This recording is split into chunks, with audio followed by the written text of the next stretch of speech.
على السريع كده احمد عبد القادر النهارده عمل ترقيصه، لبس فيها اتنين في بعض. الترقيصه دي لو في فرقه تانية مع لعيب تاني كان زمانهم بيتناقشوا ان الكره الذهبيه بتاعت امبارح دي كانت ظلم، اللعيب ده كان هو اللي هياخدها. انا بصراحه كنت متفاجئ النهارده بعبد القادر في الماتش. عبد القادر الظاهر ان كتر القعده اثر على دماغه، تقريبا حصل له حاجه في مخه.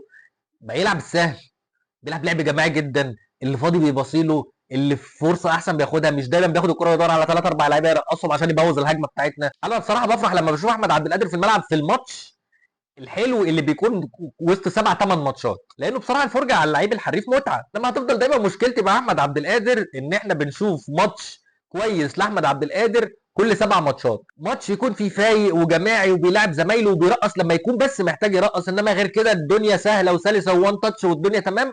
وخمس ست ماتشات بعدهم ياخد الكوره يخش في وسط خمس مدافعين يسد مناخيره ويغطس، ما نلاقيش الكوره من بعدها. فيا رب تكون القعده اثرت على دماغك يا عم عبد القادر، فكرت حسبتها من اول وجديد.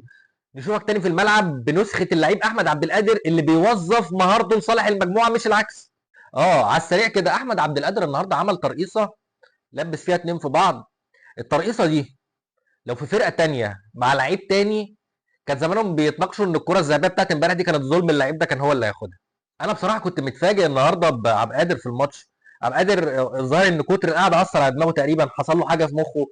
بقى يلعب السهل، بيلعب لعب جماعي جدا. اللي فاضي بيباصيله، اللي في فرصه احسن بياخدها، مش دايما بياخد الكره ويدور على ثلاث اربع لعيبه يرقصهم عشان يبوظ الهجمه بتاعتنا. انا بصراحه بفرح لما بشوف احمد عبد القادر في الملعب في الماتش الحلو اللي بيكون وسط سبع ثمان ماتشات، لانه بصراحه الفرجه على اللعيب الحريف متعه. لما هتفضل دايما مشكلتي مع احمد عبد القادر ان احنا بنشوف ماتش كويس لاحمد عبد القادر كل سبع ماتشات، ماتش يكون فيه فايق وجماعي وبيلعب زمايله وبيرقص لما يكون بس محتاج يرقص، انما غير كده الدنيا سهله وسلسه ووان تاتش والدنيا تمام.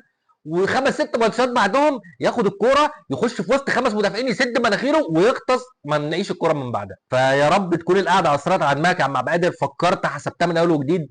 نشوفك تاني في الملعب بنسخه اللعيب احمد عبد القادر اللي بيوظف مهارته لصالح المجموعه مش العكس.